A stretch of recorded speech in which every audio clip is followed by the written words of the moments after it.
परंतु ह्या बोलल्याप्रमाणे सगळ्या केसेस आपण मागे घेतल्या पाहिजेत ही आम्ही आशा आहे आम्हाला तुम्ही घेताल म्हणून.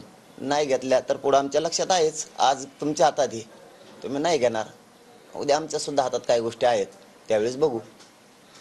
जयंत पाटील काल म्हणाले की ज्यावेळेस जाळपोळ सुरू होती, हे सगळं सुरू होतं त्यावेळेस मग पोलिसांनी फायरिंग का केली नाही, इतका जर उद्रेक सुरू होता, तुम्ही या वक्तव्याकडे कसं बघताय?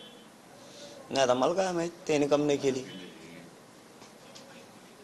ते मला माहित, मला काय माहित केली का नाही, त्यांनी जाऊन बघायला पाहिजे तिथं कम नाही केली काय केली, ते आता का केली नाही हे मी कसं सांगू शकणार आहे. कारण कुणीही असा उद्रेक केल्यावर पोलिसांनी सहन करायची गरज नाही म्हणा.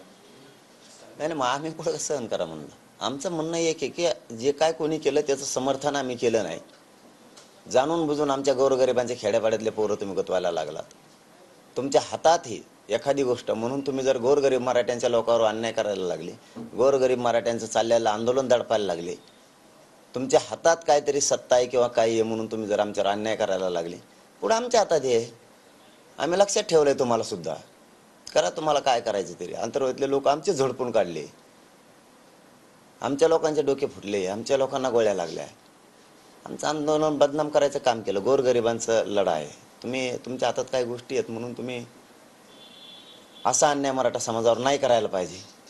बघूयात किती दिवस अन्याय करताय तुम्ही. फडणवीस बोलताना त्यावर असंही म्हणाले की अंतरवाली ज्यावेळेस पोलिसांना मारहाण झाली त्यावेळेस पोलिसांनी समोरच्यांना आंदोलकांना मारहाण केली आणि त्याचं सगळं पोलिसांवरच उलटलं, मग आता कारवाई करावी तरी कशी, अशी हतबलता सुद्धा त्यांनी दर्शवली. नाही आता त्यांनी, मी तर मागेही सांगितलं आताही सांगतो, आणखीन तरी त्यांनी विचारपूर्वक बोलावं, आणखीन तरी चांगले शब्द वापरले मराठा समाजाबद्दल तर चांगलं होईल, आणखीन तरी अशी आमची इच्छा आहे.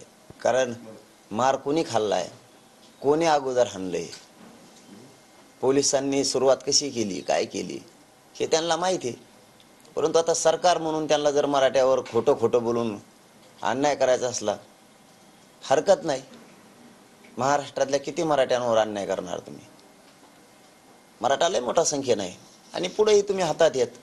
मराठ्यांनी असं मनात हृदयात कोरून ठेवलेलं आहे की सरकारनं मराठ्यावर कसा अन्याय करायला लागले जाणून बुजून, हे कोरलेलं आहे.